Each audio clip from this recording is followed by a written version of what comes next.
ನಾನೊಂದು ಮಾತು ಹೇಳ್ತೀನಿ ಕೇಳಿ. ತಿಂಗಳಿಗೆ 10 ಲಕ್ಷ ರೂಪಾಯಿ ಸ್ಯಾಲ್ರಿ ತಗೊಳ್ಳೋ ಒಬ್ಬ ಕಾರ್ಪೊರೇಟ್ ಬಾಸ್ ತಿಂಗಳಿಗೆ ಬರೀ 50,000 ತಗೊಳ್ಳೋ ಒಬ್ಬ ನಾರ್ಮಲ್ ಟೀಚರ್ಗಿನ ಜಾಸ್ತಿ ಬಡವ ಮತ್ತೆ ಹೆಲ್ಪ್ಲೆಸ್ ಆಗಿರ್ಬೋದು ಅಂತ ಹೇಳಿದ್ರೆ ನೀವು ನನ್ನ ಪೂರ್ತಿ ಹುಚ್ಚ ಅಂತ ಅನ್ಕೋತೀರಾ ಅಲ್ವಾ? ನಾವು ಎಂಥ ಪ್ರಪಂಚದಲ್ಲಿ ಬದುಕ್ತಿದೀವಿ ಅಂದ್ರೆ ಇಲ್ಲಿ ಸಕ್ಸಸ್ ಅಂದ್ರೆ ದೊಡ್ಡ ಮನೆ, ಬ್ರ್ಯಾಂಡೆಡ್ ಬಟ್ಟೆ, ಹೈ ಸ್ಯಾಲ್ರಿ ಅಂತ ಅನ್ಕೋತೀವಿ. ಆದ್ರೆ ರಿಯಾಲಿಟಿ ಏನಂದ್ರೆ ನಿಮ್ಮ ಆ ಹೈ ಸ್ಯಾಲ್ರಿ ನಿಮಗೆ ಫ್ರೀಡಮ್ ಕೊಡ್ತಾ ಇಲ್ಲ, ಬದಲಿಗೆ ಅದು ನಿಮ್ಮನ್ನ ಒಂದು ಹೈ ಪೇಯಿಂಗ್ ಗುಲಾಮಗಿರಿಯಲ್ಲಿ ಲಾಕ್ ಮಾಡ್ತಿದೆ. ಇವತ್ತಿನ ದಿನಗಳಲ್ಲಿ ಜನ ಹೊರಗಡೆ ರಿಚ್ ಆಗಿ ಕಾಣಿಸೋ ಚಕ್ಕರ್ನಲ್ಲಿ ಒಳಗಡೆಯಿಂದ ಎಷ್ಟು ಖಾಲಿ ಆಗಿದ್ದಾರೆ ಅಂದ್ರೆ ಮತ್ತೆ ಎಷ್ಟು ಸ್ಟ್ರೆಸ್ ನಲ್ಲಿದ್ದಾರೆ ಅಂದ್ರೆ ಅವರ ರಾತ್ರಿಯ ನಿದ್ದೆನೆ ಹಾರಿ ಹೋಗ್ಬಿಟ್ಟಿದೆ. ಸ್ಯಾಲ್ರಿ ಹೈ ಇದೆ, ಆದ್ರೆ ಲೈಫ್ ನಲ್ಲಿ ಪೀಸ್ ಆಫ್ ಮೈಂಡ್ ಝೀರೋ. ಆದ್ರೆ ನಮ್ಮ ಪ್ರಾಬ್ಲಮ್ ಏನ್ ಗೊತ್ತಾ, ನಾವು ಇದನ್ನೇ ಸಕ್ಸಸ್ ಅಂತೀವಿ. ಡೋಂಟ್ ವರಿ, ನೀವು ಕೂಡ ಈ ಶೋ ಆಫ್ ಟ್ರ್ಯಾಪ್ ನಲ್ಲಿ ಸಿಕ್ಕಿ ಬಿದ್ದಿದ್ರೆ ಹಾಗೆ ನಿಮ್ಮ ಟೈಮ್ ಬರೀ ನಿಮ್ಮದಾಗಿರ್ಬೇಕು ಅನ್ನೋ ರಿಯಲ್ ಫ್ರೀಡಮ್ ನಿಮಗೆ ಬೇಕು ಅಂದ್ರೆ ಇವತ್ತು ನಾನು ನಿಮ್ಮ ಮುಂದೆ ಎಂಥ ರಿಯಾಲಿಟಿ ತರ್ತಾ ಇದ್ದೀನಿ ಅಂದ್ರೆ ಅದು ದುಡ್ಡನ್ನ ನೋಡೋ ನಿಮ್ಮ ಟೋಟಲ್ ಫೌಂಡೇಶನ್ನ ಅಲ್ಲಾಡಿಸುತ್ತೆ. ನೋಡ್ತಾ ಇರಿ, ವರ್ಲ್ಡ್ಸ್ ನ ಬೆಸ್ಟ್ ಬುಕ್ ನಮ್ಮ ಭಾಷೆಯಲ್ಲಿ. ಸ್ನೇಹಿತರೆ, ಡ್ರೀಮ್ ಒನ್ ಲ್ಯಾಬ್ಗೆ ಮತ್ತೊಮ್ಮೆ ನಿಮ್ಮೆಲ್ಲರಿಗೂ ಸ್ವಾಗತ, ಸುಸ್ವಾಗತ.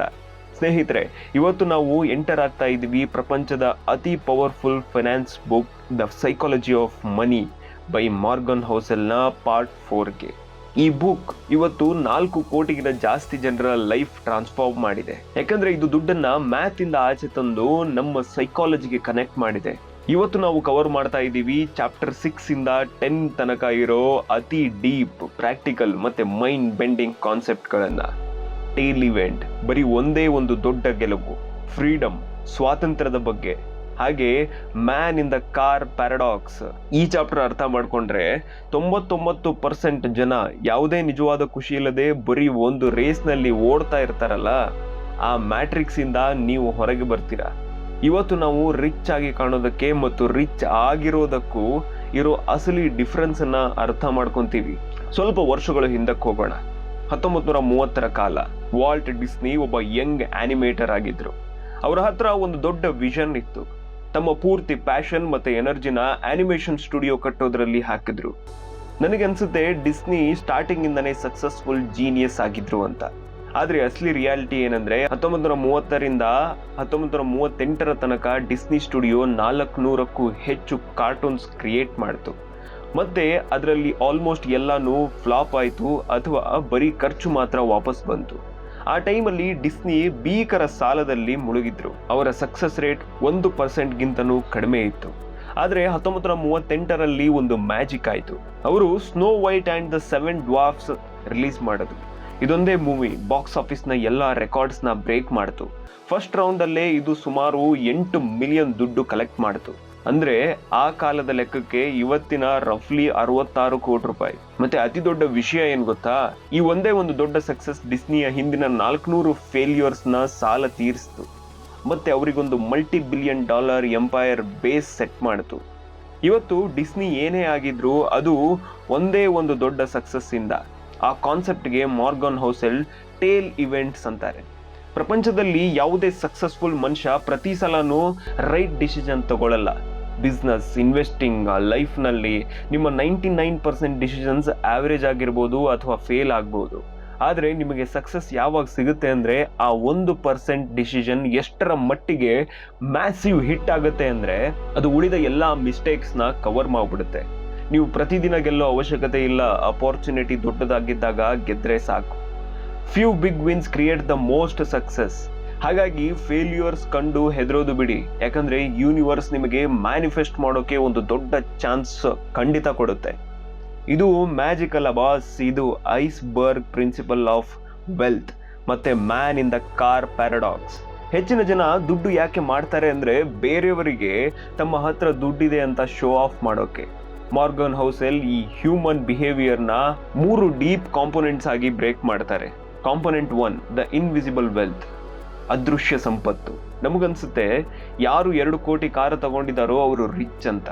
ಆದ್ರೆ ರಿಯಾಲಿಟಿಯಲ್ಲಿ ನಮಗೆ ಗೊತ್ತಿರೋದು ಇಷ್ಟೇ, ಆ ಮನುಷ್ಯನ ಬ್ಯಾಂಕ್ ಅಕೌಂಟಿಂದ 2 ಕೋಟಿ ರೂಪಾಯಿ ಕಮ್ಮಿ ಆಗಿದೆ ಅಂತ. ವೆಲ್ತ್ ಅನ್ನೋದು ಇನ್ನು ಖರ್ಚಾಗದ ದುಡ್ಡು.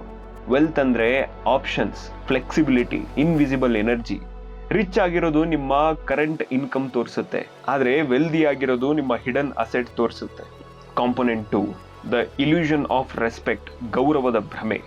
ಯಾವಾಗ ಜನ ಲಕ್ಸುರಿ ಕಾರ್ ತಗೊಳ್ತಾರೋ ಅವರಿಗೆ ಜನ ತಮಗೆ ರೆಸ್ಪೆಕ್ಟ್ ಕೊಡ್ತಾರೆ ಅಂತ ಅನ್ಸುತ್ತೆ. ಇದನ್ನೇ man in the car paradox ಅನ್ನೋದು. ನೀವು ಯಾರನ್ನಾದ್ರೂ ಕಾಸ್ಟ್ಲಿ ಕಾರಲ್ಲಿ ನೋಡಿದಾಗ ವಾವ್, ಈ ಮನುಷ್ಯ ಎಷ್ಟು ಕೂಲ್ ಅಂತ ಯೋಚನೆ ಮಾಡಲ್ಲ. ನೀವು ಯೋಚಿಸ್ತೀರಾ, ನನ್ನ ಹತ್ರ ಈ ಕಾರ್ ಇದ್ರೆ ಜನ ನನ್ನನ್ನ ಕೂಲ್ ಅನ್ಕೋತಿದ್ರು ಅಂತ. ನಾವು ಬೇರೆಯವರ ಮೂಲಕ ನಮ್ಮದೇ ಇಮ್ಯಾಜಿನೇಷನ್ ನ ಫೀಡ್ ಮಾಡ್ತೀವಿ. And component number 3, time control, ಅತಿ ದೊಡ್ಡ ಪವರ್. ವೆಲ್ತ್ ನ ಬಿಗ್ಗೆಸ್ಟ್ ಪರ್ಪಸ್ ಕಾರು ತಗೊಳ್ಳೋದಲ್ಲ, ವೆಲ್ತ್ ನ ಬಿಗ್ಗೆಸ್ಟ್ ಪವರ್ ಅಂದ್ರೆ ಟೈಮ್ ಮೇಲೆ ಕಂಟ್ರೋಲ್. ನಿಮ್ಮ ಹತ್ರ ಎಷ್ಟರ ಮಟ್ಟಿಗೆ ಸೇವಿಂಗ್ಸ್ ಇದೆ ಅಂದ್ರೆ, ನೀವು ಬೆಳಗ್ಗೆ ಎದ್ದು ಇವತ್ತು ನಾನು ಏನು ಬೇಕಾದ್ರೂ, ಯಾರ ಜೊತೆ ಬೇಕಾದ್ರೂ, ಎಷ್ಟೊತ್ತು ಬೇಕಾದ್ರೂ ಮಾಡ್ತೀನಿ ಅಂತ ಹೇಳೋಕೆ ಆದ್ರೆ ನೀವೇ ಪ್ರಪಂಚದ ಅತಿ ರಿಚ್ ಮನುಷ್ಯ. ಫ್ರೀಡಮ್ ಅನ್ನೋದೇ ಅತಿ ದೊಡ್ಡ ಸ್ಟೇಟಸ್ ಸಿಂಬಾಲ್. ಈ ಸೀಕ್ರೆಟ್ ಶತಮಾನಗಳಿಂದ ಕೆಲವರಿಗೆ ಮಾತ್ರ ಗೊತ್ತಿತ್ತು, ಮತ್ತೆ ಅವರು ಈ ಇನ್ವಿಸಿಬಲ್ ಪವರ್ನ ಫುಲ್ ಯೂಸ್ ಮಾಡಿದ್ರು. ಏನ್ಷಿಯಂಟ್ ಸ್ಪಾರ್ಟಾ ವಾರಿಯರ್ಸ್ ಈ ಮಿನಿಮಲಿಸಮ್ನ ತಮ್ಮ ಬಿಗ್ಗೆಸ್ಟ್ ಸ್ಟ್ರೆಂತ್ ಮಾಡ್ಕೊಂಡ್ರು. ಶೋ ಆಫ್ನ ಸೊಸೈಟಿಯಿಂದ ಬ್ಯಾನ್ ಮಾಡಿದ್ರು. ಮಹಾನ್ ಫಿಲಾಸಫರ್ ಸಾಕ್ರೆಟಿಸ್ ಹೇಳಿದ್ರು, ಖುಷಿಯ ಸೀಕ್ರೆಟ್ ಇರೋದು ಜಾಸ್ತಿ ಹುಡುಕೋದ್ರಲ್ಲಿ ಅಲ್ಲ, ಕಡಿಮೆ ವಸ್ತುಗಳಲ್ಲಿ ಎಂಜಾಯ್ ಮಾಡೋ ಕೆಪಾಸಿಟಿ ಬೆಳೆಸ್ಕೊಳ್ಳೋದ್ರಲ್ಲಿ ಅಂತ. ನೆಲ್ಸನ್ ಮಂಡೇಲಾ 27 ವರ್ಷ ಜೈಲಲ್ಲಿ ಇದ್ರೂ ಕೂಡ ತಮ್ಮ ಟೈಮ್ ಮತ್ತೆ ಮೈಂಡ್ ಸೆಟ್ ಮೇಲೆ ಕಂಟ್ರೋಲ್ ಇಟ್ಕೊಂಡಿದ್ರು. ಅದೇ ಅವರ ಬಿಗ್ಗೆಸ್ಟ್ ಟ್ರೂ ವೆಲ್ತ್ ಆಗಿತ್ತು. ಇವತ್ತು ಮಾಡರ್ನ್ ಸೈಕಾಲಜಿ ಸ್ಟಡೀಸ್ ಪ್ರೂವ್ ಮಾಡುತ್ತೆ, ಮಟೀರಿಯಲ್ ವಸ್ತುಗಳನ್ನ ಪರ್ಚೇಸ್ ಮಾಡೋದ್ರಿಂದ ಸಿಗೋ ಡೊಪಮೈನ್ ಬರೀ 3 ವಾರಗಳಲ್ಲಿ ಮುಗ್ದೋಗುತ್ತೆ, ಆದ್ರೆ ಟೈಮ್ ಮೇಲಿರೋ ಫ್ರೀಡಮ್ ಲೈಫ್ ಲಾಂಗ್ ಖುಷಿ ಕೊಡುತ್ತೆ ಅಂತ.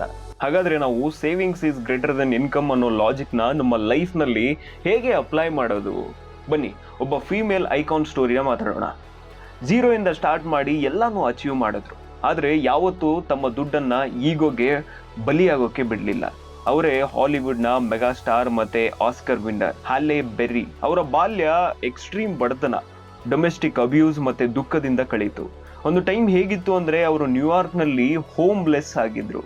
ಶೆಲ್ಟರ್ ಹೋಮ್ನಲ್ಲಿ ಇರಬೇಕಾಗಿತ್ತು. ಊಟ ಇರಲಿಲ್ಲ, ಸಪೋರ್ಟ್ ಇರಲಿಲ್ಲ, ಪ್ರತಿ ರಾತ್ರಿ ದೊಡ್ಡ ಸ್ಟ್ರಗಲ್ ಆಗಿತ್ತು. ಆದರೆ ತಮ್ಮ ಸ್ಟ್ರಗಲ್ ಇಂದ ಅವರು ಹಾಲಿವುಡ್ನಲ್ಲಿ ದಾರಿ ಮಾಡಿಕೊಂಡ್ರು. $ಮಿಲಿಯನ್ಸ್ ನೆಟ್ ವರ್ತ್ ಅಟ್ರಾಕ್ಟ್ ಮಾಡಿದ್ರು. ಆದರೆ ಅವರ ಮೈಂಡ್ ಸೆಟ್ ಬೇರೆ ಸೆಲೆಬ್ರಿಟಿಗಿಂತ ಟೋಟಲಿ ಡಿಫ್ರೆಂಟ್ ಆಗಿತ್ತು. ಬೇರೆ ಆಕ್ಟರ್ಸ್ ರಿಚ್ ಆದ ತಕ್ಷಣ ಪ್ರೈವೇಟ್ ಜೆಟ್ಸ್, ಮ್ಯಾನ್ಷನ್ಸ್, ಡಿಸೈನರ್ ಬಟ್ಟೆಗಳ ಮೇಲೆ ಕೋಟಿ ಕೋಟಿ ಉಡಾಯಿಸ್ತಿದ್ರು. ಹ್ಯಾಲೆ ಬ್ಯಾರಿ ಒಂದು ಪ್ಯೂರ್ ನಾರ್ಮಲ್ ಲೈಫ್ ಬದುಕೋಕೆ ಇಷ್ಟಪಟ್ರು. ಇವತ್ತಿಗೂ ಪಬ್ಲಿಕ್ ಟ್ರಾನ್ಸ್ಪೋರ್ಟ್ ಯೂಸ್ ಮಾಡೋಕೆ ನಾಚಿಕೆ ಪಡಲ್ಲ, ಮತ್ತೆ ಅವರ ಕಾರುಗಳು ತುಂಬಾನೇ ಬೇಸಿಕ್ ಆಗಿರುತ್ತೆ. ಒಂದು ಇಂಟರ್ವ್ಯೂನಲ್ಲಿ ಅವ್ರಿಗೆ ಕೇಳಿದ್ರು, ಇಷ್ಟು ದುಡ್ಡಿರುವಾಗ ನೀವ್ಯಾಕೆ ಶೋ ಆಫ್ ಮಾಡಲ್ಲ ಅಂತ. ಅವ್ರು ಹೇಳಿದ್ರು, ನಾನು ಹೋಮ್ಲೆಸ್ ಶೆಲ್ಟರ್ನ ಲೈಫ್ ನೋಡಿದ್ದೀನಿ. ಆ ದುಡ್ಡನ್ನ ಲಕ್ಸುರಿಯಲ್ಲಿ ಉಡಾಯಿಸಿ ಮತ್ತೆ ಆ ಭಯನ ವಾಪಸ್ ತರೋಕೆ ನನಗೆ ಇಷ್ಟ ಇಲ್ಲ. ನನ್ನ ದುಡ್ಡು ನನಗೆ ವಸ್ತುಗಳನ್ನ ಕೊಡಲ್ಲ, ನನ್ನ ದುಡ್ಡು ನನಗೆ ಫ್ರೀಡಮ್ ಕೊಡುತ್ತೆ. ಹಾಗಾಗಿ ನಾನು ಯಾವತ್ತೂ ಯಾರ ಮುಂದೆಯೂ ತಲೆ ಬಗ್ಗಿಸುವ ಅವಶ್ಯಕತೆ ಇಲ್ಲ. ಹ್ಯಾಲೆ ಬ್ಯಾರಿಗೆ ಅರ್ಥ ಆಗಿತ್ತು ಏನಂದ್ರೆ, ಫ್ರೀಡಮ್ ಅನ್ನೋದೇ ಅಸಲಿ ವೆಲ್ತ್. ರಿಚ್ ಆಗಿರೋದು ಅವರನ್ನ ಹೋಮ್ಲೆಸ್ ಆಗೋದ್ರಿಂದ ಕಾಪಾಡ್ತಿತ್ತು, ಆದ್ರೆ ಅವರ ವೆಲ್ತ್ ಅಗ್ರೆಸಿವ್ ಆಗಿ ಸೇವ್ ಮಾಡೋ ರೀತಿ ಅವರನ್ನ ಆ ಭಯದಿಂದ ಮುಕ್ತ ಮಾಡಿ ಫ್ರೀಡಮ್ ಕೊಟ್ಟಾಗಿತ್ತು. ಅವರ ಪವರ್ ಇರೋದು ಅವರ ಬ್ಯಾಂಕ್ ಅಕೌಂಟ್ನ ಪಾರ್ಟ್ನಲ್ಲಿ, ಅದನ್ನ ಪ್ರಪಂಚ ನೋಡೋಕ್ಕಾಗಲ್ಲ. ನೀವು ಯಾವತ್ತಾದ್ರೂ ನಿಮ್ಮ ಓನ್ ಲೈಫಲ್ಲಿ ಗಮನಿಸಿದ್ದೀರಾ? ನೀವು ಮಾಲ್ಗೆ ಹೋದಾಗ ಯಾರಾದರೂ EMI ಅಲ್ಲಿ ತಗೊಂಡಿರೋ ಹೊಸ ಕಾಸ್ಟ್ಲಿ ಬ್ರ್ಯಾಂಡೆಡ್ ಫೋನ್ನ ಕೈಲಿ ಹಿಡ್ಕೊಂಡು ಬೇರೆಯವ್ರನ್ನ ಇಂಪ್ರೆಸ್ ಮಾಡೋಕೆ ಟ್ರೈ ಮಾಡ್ತಿರ್ತಾರೆ ಅಲ್ವಾ? ರಿಯಾಲಿಟಿಯಲ್ಲಿ ಆ ಫೋನ್ ನೋಡಿ ನೀವು ಇಂಪ್ರೆಸ್ ಆಗಲ್ಲ. ನಿಮ್ಮ ಮೈಂಡಲ್ಲೇ ನಿಮ್ಮದೇ ಆದ ಒಂದು ಡ್ರೀಮ್ ಕ್ರಿಯೇಟ್ ಮಾಡ್ಕೋತೀರಾ, ನನ್ನ ಹತ್ರ ಇದ್ದಿದ್ರೆ ಹೆಂಗಿರ್ತಿತ್ತು ಅಂತ. ಜನರಿಗೆ ಅನ್ಸುತ್ತೆ ಕಾಸ್ಟ್ಲಿ ಫೋನ್ ತಮಗೆ ರೆಸ್ಪೆಕ್ಟ್ ಕೊಡಿಸುತ್ತೆ ಅಂತ, ಆದರೆ ರಿಯಲ್ ಲೈಫ್ನಲ್ಲಿ ಜನ ನಿಮ್ಮ ಫೋನ್ನ ನೋಡ್ತಾರೆ, ನಿಮ್ಮ ಸ್ಟ್ರಗಲ್ಸ್ ಅಥವಾ ಸ್ಯಾಕ್ರಿಫೈಸಸ್ನ ಅಲ್ಲ. ಇದು ಅದೇ ಶೋ ಆಫ್ನ ಟ್ರ್ಯಾಪ್. ಇದು ನಮ್ಮನ್ನ ನಮ್ಮದೇ ಟೈಮ್ ಮತ್ತೆ ಫ್ರೀಡಮ್ನ ಗುಲಾಮರನ್ನಾಗಿ ಮಾಡುತ್ತೆ. ಇದಾಗಿತ್ತು ಎಪಿಸೋಡ್ 4ನ ವಿಷಯ. ಹಾಗಾದ್ರೆ ಇವತ್ತಿನ ಈ ಒಂದು ಎಪಿಸೋಡ್ನಲ್ಲಿ ನಾವೇನನ್ನ ಕಲ್ತ್ವಿ? First one, the power of tail events. Success ಬರೋದು ಬೆರಳಿಕೆಯಷ್ಟು ದೊಡ್ಡ ಟೇಲ್ ಇವೆಂಟ್ ಇಂದ. ಪ್ರತಿದಿನ ಪರ್ಫೆಕ್ಟ್ ಆಗಿರೋ ಅವಶ್ಯಕತೆ ಇಲ್ಲ. Second one, true wealth is invisible. ಎಲ್ಲರಿಗೂ ಕಾಣುವ ವಸ್ತುಗಳು ವೆಲ್ತ್ ಅಲ್ಲ, ಅಸಲಿ ವೆಲ್ತ್ ಅಂದ್ರೆ ನೀವು ಸೇವ್ ಮಾಡಿರೋ ದುಡ್ಡು. Third one, the paradox of respect. ಜನರಿಗೆ ನಿಮ್ಮ ಕಾರ್ ಇಷ್ಟ, ನೀವಲ್ಲ. ಹಾಗಾಗಿ ರೆಸ್ಪೆಕ್ಟ್ನ ಪರ್ಚೇಸ್ ಮಾಡೋಕೆ ಟ್ರೈ ಮಾಡಬೇಡಿ. Fourth one, time is the ultimate luxury.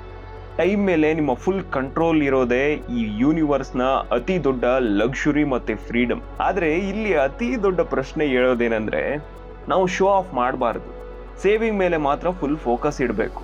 ಮತ್ತೆ ಫ್ರೀಡಮ್ ಅನ್ನೋದೇ ನಮ್ಮ ಅಸಲಿ ಗೋಲ್ ಆಗಿದ್ರೆ, ಹಾಗಾದ್ರೆ ಈ ಉಳಿದ ದುಡ್ಡನ್ನ ನಾವು ಗ್ರೋ ಮಾಡೋದು ಹೇಗೆ? ಪ್ರಪಂಚ ಮಾರ್ಕೆಟ್ ರಿಸ್ಕಿ ಅಂತ ಹೇಳ್ತಿರುವಾಗ ನಮ್ಮ ಮೈಂಡ್ ಸೆಟ್ನ ಒಬ್ಬ ಇನ್ವೆಸ್ಟರ್ ತರ ಮಾಡೋದು ಹೇಗೆ? ಅಸಲಿಗೆ ಇನ್ವೆಸ್ಟ್ ಮಾಡೋ ಪ್ರಾಕ್ಟಿಕಲ್ ಫ್ರೇಮ್ ವರ್ಕ್ ಹೇಗಿರಬೇಕು? ಬರೋ ನೆಕ್ಸ್ಟ್ ಪಾರ್ಟ್ನಲ್ಲಿ ನಾವು ನೋಡ್ತೀವಿ ಆಥರ್ನ ಓನ್ ಪರ್ಸನಲ್ ಸ್ಟ್ರಾಟಜಿ ಮತ್ತೆ ಇನ್ವೆಸ್ಟಿಂಗ್ನ ಅತಿ ದೊಡ್ಡ ಮೈಂಡ್ ಹ್ಯಾಕ್ ಅನ್ನ. ಸ್ನೇಹಿತರೆ, ಇಂತಹದೇ ಪವರ್ಫುಲ್ ವಿಡಿಯೋಸ್ಗೆ ಮತ್ತೆ ಗೇಮ್ ಚೇಂಜಿಂಗ್ ಐಡಿಯಾಸ್ಗೆ ಖಂಡಿತ ಡ್ರೀಮ್ ಓನ್ ಲ್ಯಾಬ್ ಅನ್ನ ಸಬ್ಸ್ಕ್ರೈಬ್ ಮಾಡಿ, ಹಾಗೆ ಬೆಲ್ ಐಕಾನ್ ಕ್ಲಿಕ್ ಮಾಡಿ. ಈ ವಿಡಿಯೋಸ್ನ ಸಾಧ್ಯ ಆದಷ್ಟು ಜನರಿಗೆ ಶೇರ್ ಮಾಡಿ ಅಂತ ಹೇಳ್ತಾ, ನೆನ್ಪಿಡಿ, ರಿಚ್ ಆಗಿ ಕಾಣೋದಕ್ಕಿಂತ ಜಾಸ್ತಿ ಇಂಪಾರ್ಟೆಂಟ್ ಫ್ರೀ ಆಗಿರೋದು. ಡ್ರೀಮ್ ಓನ್ ಲ್ಯಾಬ್ ಕಡೆಯಿಂದ ಸಿಗೋಣ ನೆಕ್ಸ್ಟ್ ವಿಡಿಯೋದಲ್ಲಿ. Keep learning, keep growing. ನಮಸ್ಕಾರ, ನಾನು ಹೋಗಿ ಬರ್ತೀನಿ. Have a nice day.